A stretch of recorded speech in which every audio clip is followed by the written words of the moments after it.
The Avon Tyres Intermarque silhouettes were renamed to the Speedfest silhouettes for this prestigious meeting at Brands Hatch for the yearly American Speedfest.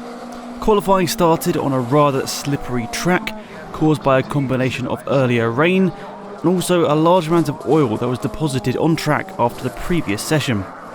As our session progressed, the track got considerably quicker, and despite losing one lap time, Ray Harris would emerge on pole position with the quickest lap of a 50.5. Alongside him would be series rival Malcolm Blackman, with Lewis Smith going well to claim third spot. Fourth on the grid would be Steve Burrows, narrowly edging out Ian Hales, who had Mike Thurley in close attendance. Lining up 7th place on the grid was an impressive improvement from Dave York, who had Colin Smith joining him on row number 4. Rounding out the top 10 were Danny Smith and Pat Keeley. Chris Ayling and Paul Knight were 11th and 12th, with Ricky Hunn Jr. in 13th, with Philip Young going well to get 14th. Mick Robertson was next up, but a blown head gasket saw him retire from the meeting early on, so Phil Spinks moved up a spot. Daniel Smith in his blue Mercedes had a puncture which slowed his effort. John Stewart continued on his good form to line up in 17th, with the similar Mercedes of Richard Smith alongside. And behind them, a number of the cars managed to get to the checker flag in qualifying, 22 cars in total scoring lap times. Missing was Tom Hutchins with engine woes, and in fact, Russell missed qualifying too, although his father, Joe, managed to fix the car for race number 1, an effort that earned him the Mechanic of the Day award.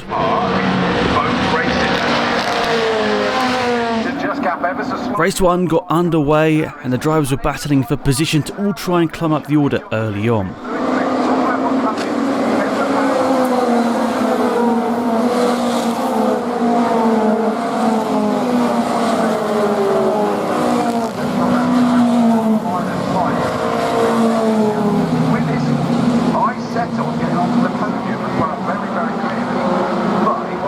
Malcolm Blackman managed to snatch the lead early on after the start, but on lap number 3 unfortunately would once again see the safety car. This time it was for Danny Hunn in his Ford Fiesta, which had suffered an engine failure going through Paddock Hill Bend.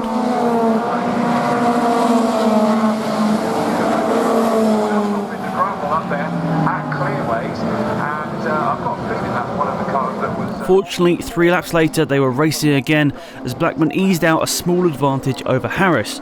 Lewis Smith held on to 3rd until lap number 9 when Burrows found a way past.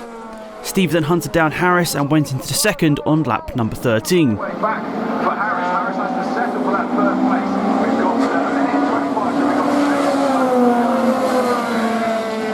So the first forward finish in the order of Blackman, Burrows, Harris and Lewis Smith.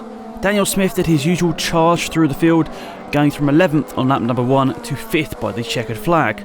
Not so lucky was his father Richard, who had steadily made progress through the field from 17th up to 13th, but then had a clash with Ricky Hunn. Meanwhile, Hales had a good run into 6th position, with the leading senior driver Thurley in 7th. York with an impressive run in a solid 8th position, followed by Colin and Danny Smith.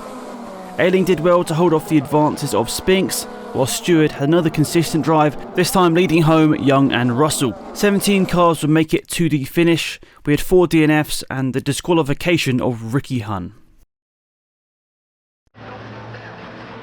Race 2 saw the top 9 finishers reversed, which saw Colin Smith being on pole position with York alongside. A terrific start by the 196 Tigra saw Dave hit the front and lead for just over a lap. Try to do something.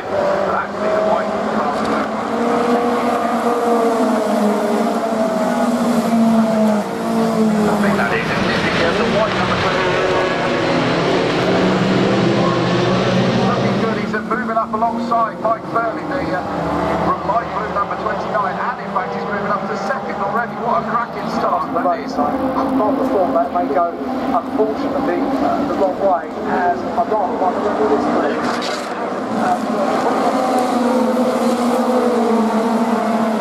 However, quick into his stride was Lewis Smith, and he eased into the front on lap number 2. However, York hung on to his rear bumper and even had a look at retaking the lead a couple of laps later. This race was building into something quite special. We saw Daniel Smith push his way up to 3rd position in his blue Mercedes, closely pursued by Burrows and Blackman.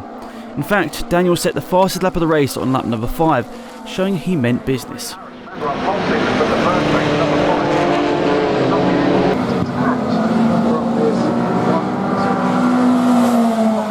5 leaders were now separated by less than 2 seconds as Burrows made his move.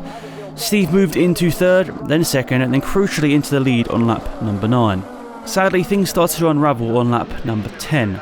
The axle on Daniel Smith's Mercedes had split going to Druids.